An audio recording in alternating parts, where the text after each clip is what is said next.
Halo teman-teman semua. Kali ini lagi-lagi ada video istimewa buat teman-teman ya. Ini podcast salah satu yang teristimewa teman-teman ya. Karena sejak Indonesia merdeka sampai hari ini 75 tahun lebih Indonesia merdeka, belum pernah ada ceritanya di pengadilan pajak itu atau setahu kita ya, belum pernah kita mengalami yang namanya hakim itu diganti oleh ketua pengadilan pajak. Jadi ketua pengadilan pajak disurati oleh wajib pajak minta tolong diganti majelis hakimnya dan dikabulkan. Majelis hakim diganti. Oke. Ini pertama dalam sejarah, gue juga kaget tadi Pak ya. Saya juga kaget kok bisa sampai ada pergantian begitu dan ada orang yang bertanya ke saya entah dari mana gitu teman-teman dari tiba-tiba ada orang chatting ke saya, Pak, saya juga lagi empot-empotan nih sama hakim ini nih, brengsek nih hakim nih, gitu kan. Tolong dong, eh, gimana sih tipsnya bisa diganti majelisnya? Tolong dong, apakah bagaimana suratnya gitu kan? Nah, teman-teman, jadi kita langsung teman-teman ya, kita langsung undang wajib pajaknya langsung teman-teman ya. Jadi kali ini bukan ketua EPPI ya, tetapi wajib pajak langsung dengan Pak Rinto. Halo Pak Rinto, apa kabar Pak? Ya, semangat, Bang. Semangat. Luar biasa ya teman-teman. Ini Pak Rinto betul-betul sudah banyak bantuin orang. Dia juga kena kasus dan dia juga melakukan upaya hukum teman-teman ya. Nah, jadi ini pertama kali dalam sejarah Pak ya yang kita pahami bahwa hakim itu diganti. Majelis hakim diganti oleh ketua pengadilan pajak. Ini bagaimana ceritanya Pak? Kenapa perlu diganti? Kenapa Bapak sampai minta penggantian? Terus bagaimana suratnya? Dan bagaimana prosesnya sampai hari ini? Boleh diceritain dong Pak? Oke, terima kasih, Mas Awan. Jadi, singkat cerita, Mas, sebelum saya tunjukkan suratnya, surat kami, Mas, ya, dari PT Aryo Indonesia kepada Ketua Pengadilan Pajak, singkat cerita adalah kami mengalami ini, Mas, sidang yang dipimpin oleh Ketua Majelis Hakim yang tidak dapat memimpin sidang sesuai dengan hukum acara di dalam peradilan pajak. Hmm. Seperti itu, Mas Awan. Yang salah satu contohnya adalah tim kami tidak boleh memasuk kalau tidak dalam satu ruangan yang sama itu Mas Awan. Hanya dibolehkan satu akun Zoom saja yang boleh masuk Mas Awan. Jadi kalau kita ada tim ini ada di beberapa tempat itu tidak boleh masuk Mas. Walaupun itu punya surat kuasa seperti itu Mas Awan. Jadi itu melanggar hukum acara menurut Bapak. Itu sangat melanggar hukum acara Mas Awan. Hukum acara yang betul bagaimana? Hukum acara yang benar kan sidang dinyatakan terbuka dan terbuka untuk umum. Hmm. Nah, oleh karena terbuka untuk umum, seharusnya semua orang yang masuk ke dalam room Zoom itu langsung aja di accept Mas Awan. Nanti secara sistem IT, tim panitia bisa Mas menayangkan atau menampilkan orang-orang yang berhak bicara. Yang lainnya bahkan nggak kelihatan mukanya bisa Mas. Tapi masuk di dalam room Zoom itu secara IT-nya dari Zoom seperti itu. Karena hakikatnya Mas, link Zoom itu adalah ruang sidang Mas Awan. Hmm. Lah, si ketua majelis hakim ini salah mempersepsikan Mas. Belum Mas Awan. Karena kan Hmm. prinsip pengadilan adalah apa Mas? Apa sederhana, cepat dan berbuat murah. Hmm. Kalau harus satu ruang yang sama, kalau karyawan kita ada yang WFH seperti itu Mas misalkan, atau ada direkturnya ada di luar kota, mau menyaksikan sidang kan akhirnya nggak bisa Mas. Hmm. Hmm. Jadi Seperti itu Mas. si hakim hakim yang diduga sesat ini dibuka untuk umum dia lakukan, dia ketok dibuka untuk umum, tetapi umum tidak boleh masuk dan jangankan umum, penggugat saja yang pegang surat kuasa itu hanya boleh satu yang hadir walaupun ada tersebar di banyak akun Zoom yang berbeda-beda. Betul, betul. Oke, terus apa lagi salahnya, Pak? Ya, ya, yang paling utama itu Mas Awan. Terus ini ada juga Mas. Ini apa? Katanya ketua majelis hakim sebelumnya di majelis 7 memang seperti itu sidangnya. Sudah ada kesepakatan. Nah, itu ternyata kita kejar terus kesepakatannya tidak ada, Mas. Ini langsung Jadi hakim ini diduga berbohong ya, betul, betul Mas Awan. Aku langsung berbohong. Mas, saya tunjukkan suratnya aja, Mas. Boleh, Pak, Nah, siap. Jadi hakim ini berbohong kepada seluruh rakyat Indonesia ya. Tidak ada malunya hakim itu ya. ya, karena kan namanya sidang ini Mas, kita kan untuk mencari keadilan berdasarkan fakta persidangan Mas Awan. Hmm. Ini kita sebelum masuk persidangan, ini seakan-akan nuansanya yang tercipta Mas. Ini kita itu ini menjadi para pihak Mas. Jadi akhirnya kita itu lawan ketua majelis ini Mas, atau tim majelis hakimnya Mas.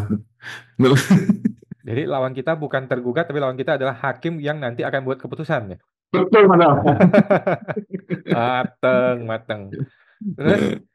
Ya, akhirnya itulah kami bersurat kepada Ketua Pengadilan Pajak. Ini Mas, suratnya Mas. Jadi, ini Malang 5 November tahun 2024, nomor 16 tahun 2024. Ini Mas, pilihannya permohonan penggantian Majelis Hakim 7B atas sengketa nomor 0179798/2024/PP antara PT Arion Indonesia selaku penggugat melawan Direktur Jenderal Bea Cukai.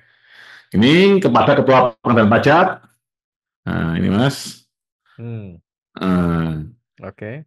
Pada perkara gugatan atas surat penetapan kembali tarif dan atau nilai pabean SPKTNT Mas melawan Direktur Jenderal Bea Cukai sebagai tergugat dengan register sengketa nomor sekian. Hmm, Nah, sehubungan dengan hal tersebut, kami hendak mengajukan permohonan penggantian Majelis Hakim 7B yang memeriksa, mengadili, dan memutus perkara yang kami ajukan dengan alasan sebagai berikut. Ini masalah. hmm, Satu, pelanggaran pasal 50 ayat 1 Undang-Undang Pengadilan Pajak.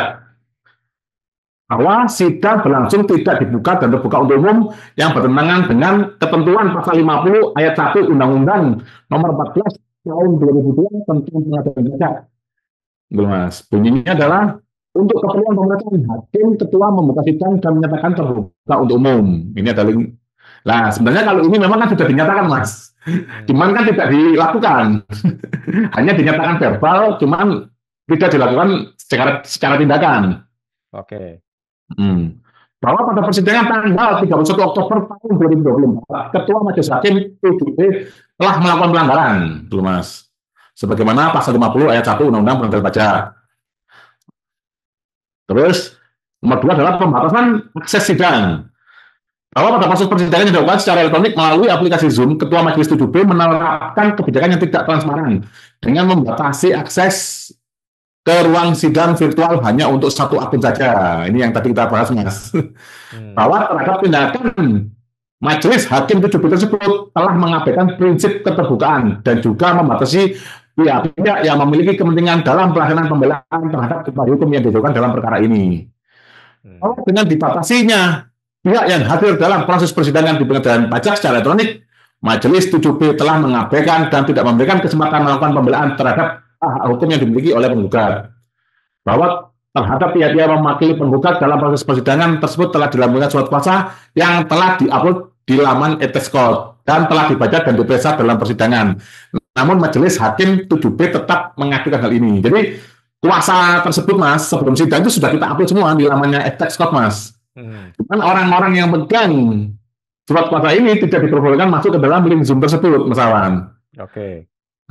Terus pelanggaran prosedur bahwa dalam proses persidangan tersebut Majelis 7B telah bertindak pilih kasih atau sewenang-wenang dan tidak transparan, di mana hanya meminta kepada tergugat memeriksa legal standing dari penggugat, namun penggugat tidak diberikan kesempatan yang sama untuk memeriksa legal standing pada pihak tergugat. Jadi kemarin kan ramenya itu kan karena kami sangat ditanya detail Mas, termasuk apa Mas form apa bukti potong 1721A1, terus minta kontrak kerja. Sebenarnya kalau tadi itu sidangnya saya boleh masuk Mas, saya akan mempertanyakan bahwa apakah majelis hakim dan tergugat ini yakin tidak pernah terlibat korupsi. Kalau yakin, tolong disajikan LHKPN-nya disandingkan dengan SPT-nya, Mas. Sebenarnya mau saya lakukan seperti itu, Mas, tadi, Mas. Tolong LHKPN-nya seluruh majelis dan seluruh tergugat. Sekaligus SPT tahunannya itu disandingkan, Mas, apakah cocok. Yang kedua, kami juga harus meminta, Mas. Kalau kami disuruh membuktikan dengan kontrak kerja, kami juga minta masing-masing pihak, termasuk majelis hakim, itu surat tugasnya saat menjadi hakim itu atau penunjukannya sebagai hakim itu kita lihat, Mas. Hmm. Tidak hanya penunjukan penetapan dari ketua pengadilan pajak, Mas. Dan, dan juga minta ini dong, kontrak kerja dari para tergugat dong. Kan mereka juga kontrak kerja resmi dengan pemerintah. Hmm. Termasuk nanti pembuktian ini golongan berapa betul nggak sesuai dengan ini ada suratnya nggak itu Mas. Hmm. Cocok nggak? Ternyata misalkan di surat tugasnya golongan 4A misalkan. Ternyata aslinya suratnya yang dia punya masih golongan 4A misalkan gitu Mas. Hmm. Nah, jadi sebenarnya tadi itu kalau tidak diganti majelis hakimnya pun Mas, itu bakal tambah seru masalah. Malah kita akan dilakukan kakeknya masing-masing ini majelis sama tergugat Mas, Hmm. disandingkan sama SPT-nya itu Mas. Hmm. Nah, yang keempat ini adalah pelanggaran kode etik dan pedoman perilaku hakim Mas, atau disingkat KEPPH. Hmm. Bahwa terhadap seluruh tindakan majelis hakim 7B dalam melaksanakan pembacaan mengadil memutus perkara aku tidak mencerminkan prinsip keadilan, integritas, dan kebijaksanaan yang diharapkan dari seorang hakim. Bahwa tindakan dan perilaku majelis hakim 7B tersebut telah bertentangan dengan kode etik yang mengatur perilaku hakim sebagaimana diatur pasal 5 Undang-Undang Nomor 8 Tahun 2009 tentang kekuasaan kehakiman. Nah, ini bunyinya hakim dan hakim konstitusi wajib menggali, mengikuti, dan memahami nilai-nilai hukum dan rasa keadilan yang hidup di dalam masyarakat. Mas, Hmm. hakim dan hakim konstitusi wajib memiliki integritas dan kepribadian yang tidak tercela, jujur, adil, profesional, dan berpengalaman di bidang hukum. Ini Mas, berpengalaman Mas.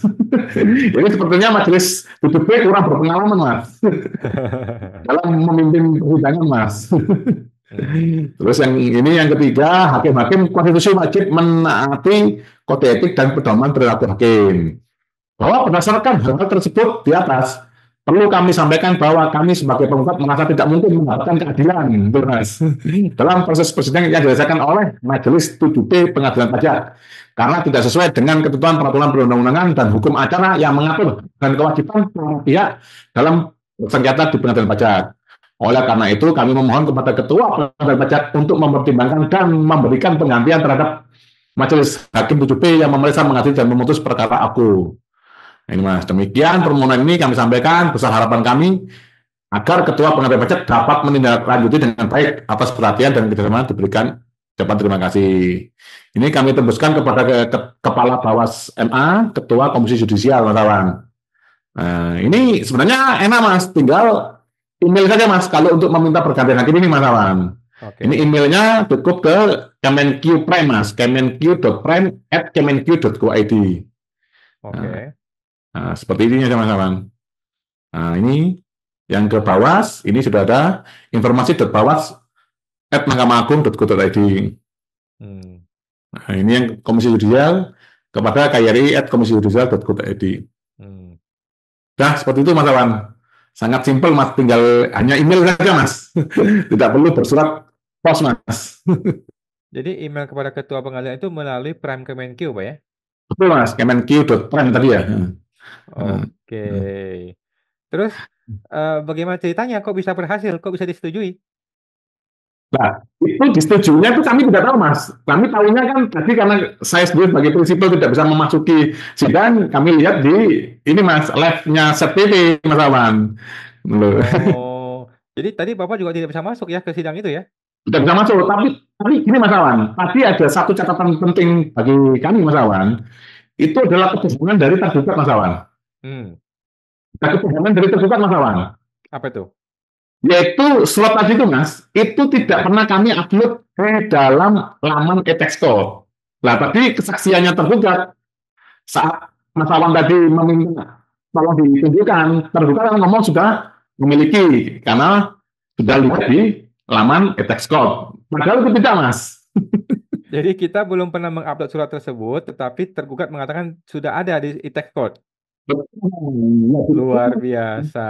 Dari apa ya penyelenggara pengadilan pajak atau yang ini Mas ya yang mengurusin surat persuratan ini menyerahkanlah ke tergugat Mas Awan. Jadi kan dugaan konflik kepentingannya sudah terbukti Mas ini Mas.